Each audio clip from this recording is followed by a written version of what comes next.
ഇസ്രായേലിൻ 1 മുതൽ 25 വരെയുള്ള വാക്യങ്ങൾ. മിദ്യാൻകാരെ തോൽപ്പിക്കുന്നു.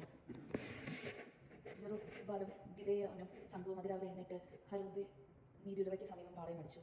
മിദ്യാന്റെ താവളം വടക്ക് മുറിയാക്കുന്നതിന്റെ താഴ്വരയിലായിരുന്നു. കർത്താവ് ഗിദെയോനോട് പറഞ്ഞു, നിങ്ങളുടെ സംഖ്യ അധികമായതിനാൽ മിദ്യാൻകാരെ ഞാൻ നിങ്ങളുടെ കയ്യിൽ ഏൽപ്പിക്കുന്നില്ല.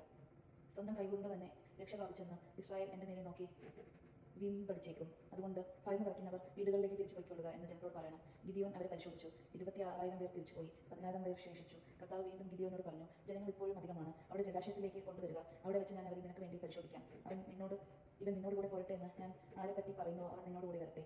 ഇവൻ നിന്നോട് കൂടി പോരേണ്ട എന്ന് ഞാൻ ആരെക്കുറിച്ച് പറയുന്നോ അവൻ പോരേണ്ട. ഗിദെയോൻ ജലത്തിന് സമീപം കൊണ്ടുവന്നു. കർത്താവ് പറഞ്ഞു, നായ പോലെ വെള്ളം നക്കി കുടിക്കുന്നവരെ നീ മാറ്റി നിർത്തണം. മുട്ടൂത്തി കുടിക്കുന്നവരെ വേറെ നിർത്തുക. കയ്യിൽ പോയി വായോടടുപ്പിച്ച് നക്കി കുടിക്കുന്നവർ 300 പേരായിരുന്നു.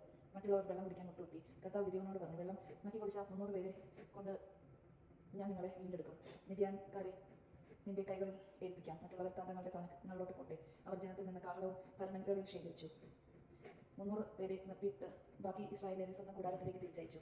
അവർക്ക് താഴ്വരയിലായിരുന്നു മിദ്യാൻകാരുടെ താവളം. ആ രാത്രി കർത്താവ് എന്നോട് പറഞ്ഞു, എഴുന്നേറ്റ് താവളത്തിനരികിലേക്ക് ചെല്ലുക. ഞാനത് നിനക്ക് വിട്ടു തന്നിരിക്കുന്നു. എന്നാൽ താഴേക്ക് ഇറങ്ങി ചെല്ലാൻ നിനക്ക് ഭയമാണെങ്കിൽ ഭൃത്യൻ ഊരായെ കൂടി കൊണ്ടുപോവുക. അവൻ പറയുന്നത് നീ കേൾക്കുക. അപ്പോൾ താവളത്തിനെതിരെ നീങ്ങാൻ നിനക്ക് കരുത്ത് ലഭിക്കും. ഭൃത്യനായ ഊരായോടുകൂടി ആയുധധാരികളായ ശത്രുഭടന്മാരുടെ പുറം താവളത്തിലേക്ക് അവർ ഇറങ്ങിച്ചെന്നു. മിദ്യാൻകാർ, അമലേക്കാർ, പൗരസ്ത്യർ ഇരുവരുടെ കൂട്ടം താഴ്വരയിൽ വെട്ടുകിളികളെ പോലെ അസംഖ്യമായിരുന്നു. അവരുടെ ഒട്ടകങ്ങൾ കടൽപ്പുറത്തെ മണൽ പോലെ സംഖ്യാതീതമായിരുന്നു.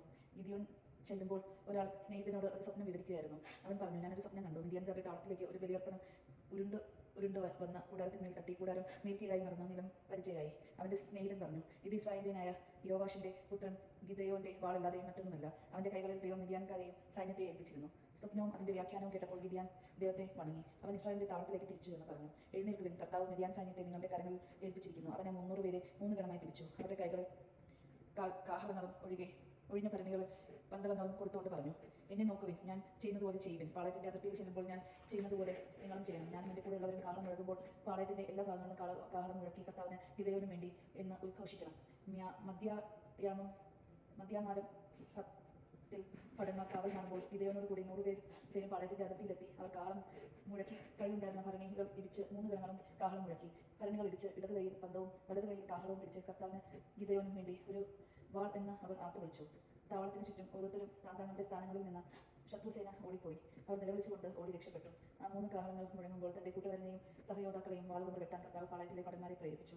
പാളയം സെറേര ലക്ഷ്യമാക്കി ഷിത്താവരെയും തബത്തിൽ കൂടി അൽ മോഹലയുടെ അതിർവരെയും ഓടി. നഫ്താലി, ആശേർ, മനസ്സ ഗോത്രങ്ങളിൽ നിന്ന് വിളിച്ചുകൂട്ടിയ ഇസ്രായേൽക്കാർ മിദ്യാൻകാരെ പിന്തുടർന്നു. ഗിദെയോൻ എഫ്രായിം മലനാടിന്റെ എല്ലാ ഭാഗങ്ങളിലും ദൂതന്മാരെ അയച്ചു പറഞ്ഞു, മിദ്യാൻകാർക്കെതിരെ ഇറങ്ങി വരുവേ. ബത്ബാറയും ജോർദാനും വരെയുള്ള ജലാശയങ്ങൾ പിടിച്ചടക്കുവേ. എഫ്രായിംകാർ ഒരുമിച്ച് കൂടി ബത്ബാറയും ജോർദാനും വരെയുള്ള ജലാശയങ്ങൾ കൈവശമാക്കി.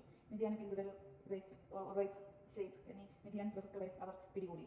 ഒറേബിനെ ഒറേബ് ശിലയിൽ വെച്ച്, സേബിനെ സേബ് മുന്തിരി ചക്കിനരികെ വെച്ച് കൊന്നുകളഞ്ഞു.